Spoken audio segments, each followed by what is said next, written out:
డబ్బు, అనారోగ్యం, ఉద్యోగం, వ్యాపారం, అప్పులతో బాధపడుతున్నారా? మీకోసమే లాంచ్ యువర్ ఫ్యూచర్ ప్రోగ్రామ్.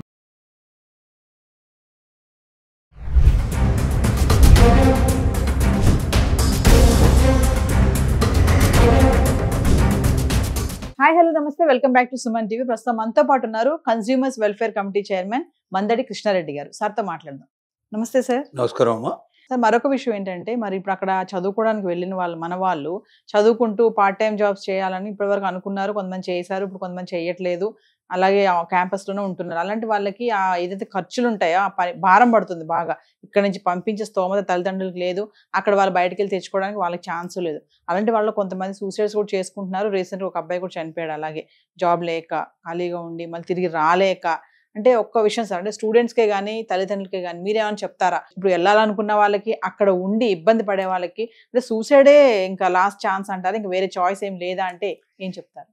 ఎప్పుడు కూడా ఆత్మహత్య అనేది అసలు ఒక వ్యక్తి జీవితంలో ఆత్మహత్య కన్నా ఘోరం ఇంకోట్లేదు. అంటే ఆత్మహత్య ఒక రకంగా చేసుకోవడానికి చాలా ధైర్యం కావాలని చాలామంది అంటారు, కానీ బతకడానికి ధైర్యం లేని వాడే కదా ఆత్మహత్య చేసుకునేది. అంటే పెరుగువాడనంటే కదా. అంటే జీవించి చూపించాలి నీ దగ్గర ఉన్న శక్తి ఉంటుంది. కష్టమో కన్నీరో బాధో వచ్చినప్పుడు ఆత్మహత్య కాదు అంతిమ పరిష్కారం. దాన్ని నిలబడి ఎట్లా మనం చేయాలి.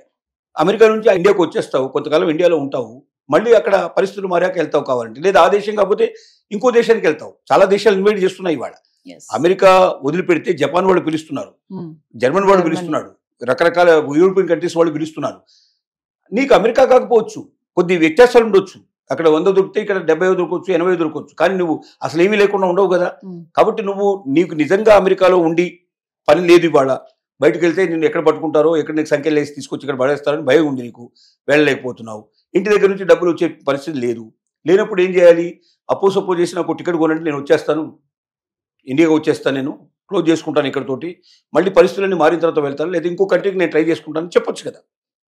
ఇప్పుడు నువ్వు ఆత్మహత్య చేసుకోవడం వల్ల నువ్వు పిరికివాడు అయిపోయావు, నువ్వు పోయావు, నీ జీవితం అంతమైపోయింది. నీ మీద ఆధారపడే వాళ్ళు కూడా తల్లిదండ్రులు ఇంతగా పెంచి నీ కోసం ఈ అమెరికాకు రావడానికి ఉన్న ఆస్తులు అమ్ముకునో అప్పులు చేసి ఏదో రకం చేసి నేను ఇక్కడ తీసుకొచ్చారు.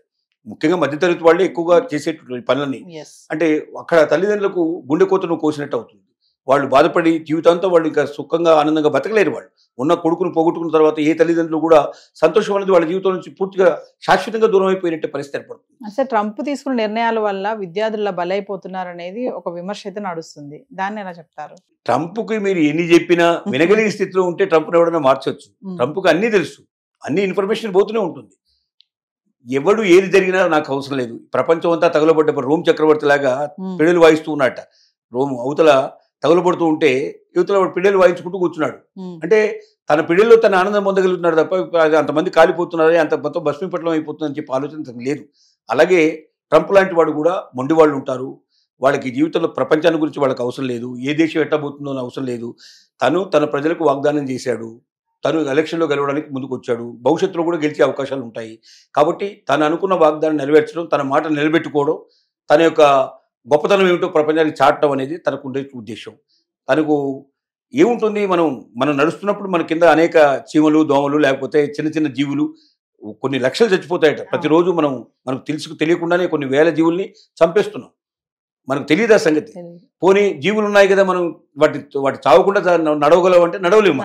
కాబట్టి కొన్ని అనివార్యంగా జరుగుతాయి. అలాగే ఇది కూడా అలాగే జరుగుతుంది.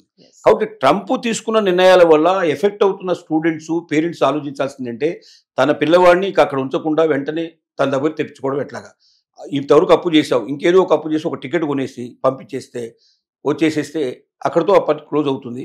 ఇక్కడ ఏదో చేసుకుంటాడు తాత్కాలికంగా, లేదా ఇంకే ప్రయత్నాలను చేసుకుంటాడు, ఇంకే కంటికన్నా వెళ్ళే ప్రయత్నం చేస్తాడు, బతకడానికి అవకాశాలు ఎక్కువ ఉంటాయి. అంటే అమెరికానే కాకుండా చాలా దేశాలు రెడ్ కార్పెట్ వేసి పిలుస్తున్నాయని చెప్తున్నారు కదా.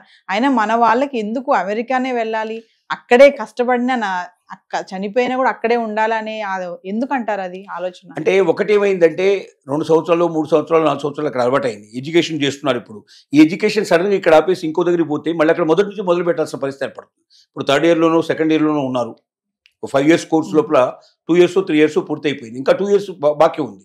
ఈ 2 yearsలో ఇప్పుడు మానేసి వచ్చేస్తే వేరే కంట్రీ లోపల 4th ఇయర్లో 3rd ఇయర్లో జాయిన్ చేసుకోరు కదా, మళ్ళీ అక్కడ 1st ఇయర్లో జాయిన్ కావాల్సిన పరిస్థితి ఏర్పడుతుంది. అంటే ఒక రకంగా ఎడ్యుకేషన్ నాశనం అవుతుంది, కెరియర్ నాశనం అవుతుంది. రెండోది ఏంటంటే అమెరికా లోపల ఉన్న అంటే అట్మాస్ఫియర్ కానీ, లేదా అక్కడ ఉన్నటువంటి సిస్టమ్స్ కానీ, కస్టమ్స్ కానీ, ఫ్రీడమ్ కానీ చాలా కంట్రీస్లో ఉండవు. అంత ఫ్రీడము అంతగా జీవితం గడపడం కష్టం. తర్వాత అక్కడ బాగా అలవాటైపోతుంది, ఆ వాతావరణం అలవాటైపోతుంది, ఆ సిస్టమ్స్ అన్ని అలవాటైపోతాయి. అక్కడ బంధాలు ఏర్పడి ఉండొచ్చు, బాంధవ్యాలు ఏర్పడి ఉండొచ్చు. వీటన్నిటిని తెంచుకొని బయటికి రావాలంటే కొంతమంది, ఇంకోటి అమెరికాకు వెళ్ళొచ్చారని చెప్పుకున్నంత గర్వంగా ఇతర దేశాలకు వెళితే అంత గౌరవం ఇక్కడ ఉండదు అమెరికాలో చెప్పుకోవడానికి.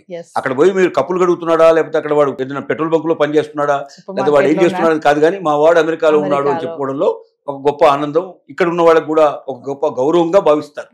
అది ఇప్పుడు అందరికీ తెలిసిపోతుంది, అక్కడ వెళ్ళి వీళ్ళు ఏం చేస్తారని తెలుస్తుంది. మనకు ఒక లండన్ వెళ్తే, లండన్లో సుమారుగా ఒక 5,000 రెస్టారెంట్స్ ఉంటాయి మినిమంగా. అన్ని ఇండియన్ రెస్టారెంట్ అని పేరు ఉంటుంది.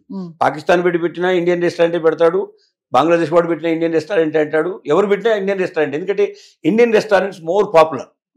సో ఇప్పుడు మన దగ్గర నుంచి వెళ్ళిన స్టూడెంట్స్ కనీసం ఒక 10,000 మంది స్టూడెంట్స్ లండన్లో హోటల్స్లో పనిచేసే వాళ్ళే మీకు కనబడతారు. మీరు ఏ హోటల్కి వెళ్ళండి, తెలుగులో గట్టిగా మీరు మాట్లాడండి, వెంటనే మీ దగ్గరికి 2-3 పరిగెత్తుకుంటూ వస్తారు. అంటే అంత పాపులర్ అయిపోయినాయి అక్కడ. సో అయినప్పటికీ ఏంటంటే అమెరికా మీద ఒక మోజు, అమెరికాలో ఉన్నారంటే ఒక గౌరవం. తల్లిదండ్రులకి అదే రకం మోజు ఉంది, పిల్లలకి అదే గౌరవం ఉంది.